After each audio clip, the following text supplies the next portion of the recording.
And welcome back to another episode of Uncommon Sense, as to where we take a look at common things from an uncommon perspective so that we can therefore make the uncommon common. And today's episode, man, it's been on my heart and in my spirit for a while now to talk about purposes, callings, gifts. And this comes, God gave this to me Sunday. I had the pleasure of going to church and hearing having our youth Sunday, which is called Fresh, and the women from our church, they preached and talked about gifts and did a panel style, and again, each of them explained their thoughts on gifts versus talents and what were theirs, and how do you know them, and how are you operating in them from day to day, or just the meaning for them and all of that. So first, I guess I should share mine. I've come lately as to the wherewithal of, hey, my gifts include teaching and learning. I've always wanted to be a teacher, and that comes from my educational journey. Hey, I went to Virginia Union, then Longwood University, shout out Lancers, and then to Norfolk State for a year online. And while at Longwood, I changed majors multiple times, but it always remained education and teaching. So from elementary and middle school to just elementary, I believe, to just middle school to then PE. So I know, hey, that's one thing. And then the leading is to be a leader. My mom always imparted that in me, or attempted to impart that in me.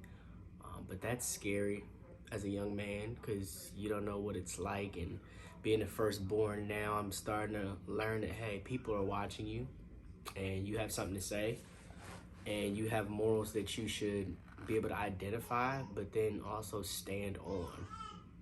So those are my gifts. And making this video, man, hopefully I can inspire someone to find their gifts and then hopefully operate in them, because I truly believe a lot of people don't know theirs, so therefore they're living. I asked the guy in Target, I was with my wife and daughter, said, "Are you living or are you existing?" So I say that to say I believe that a lot of people are existing and that they aren't living, so that they go from job to job to job and it seems meaningless.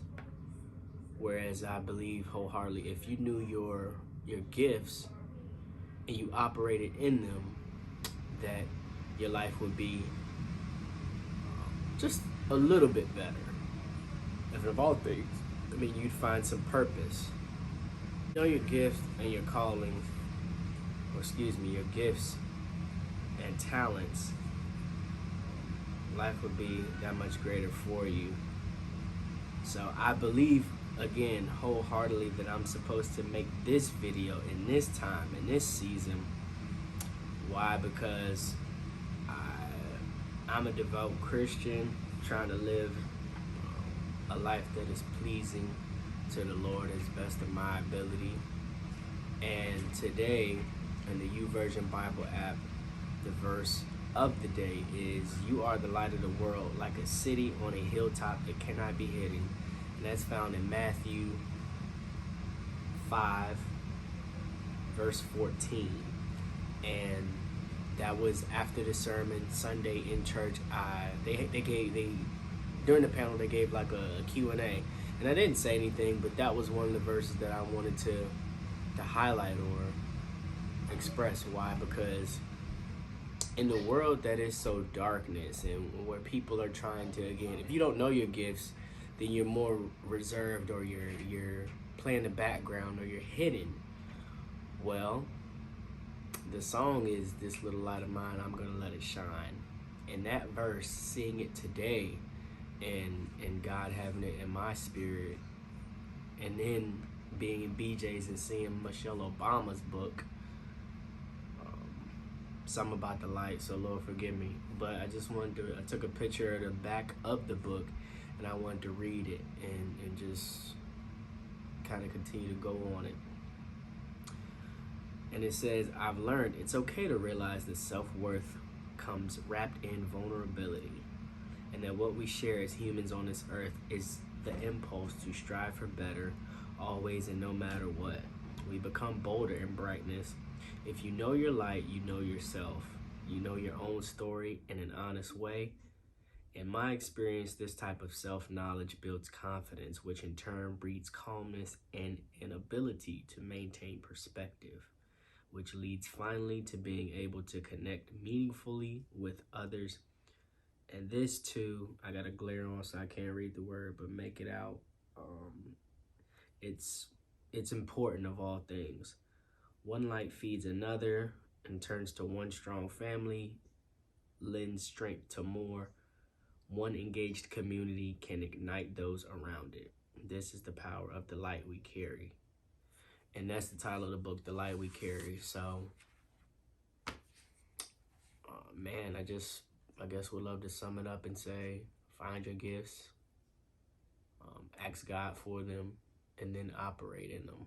Why? Because I can find the verse to quote it properly, but I know it says that your gifts will make room for you. And that verse is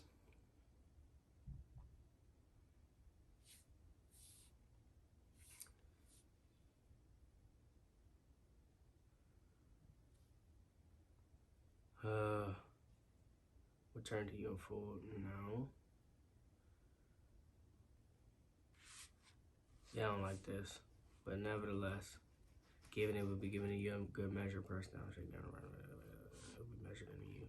Yeah, I don't like it, and I'll have to find it. I guess I'll put it in the description maybe, but nevertheless, it says in the Bible somewhere that your gifts will make room for you. So,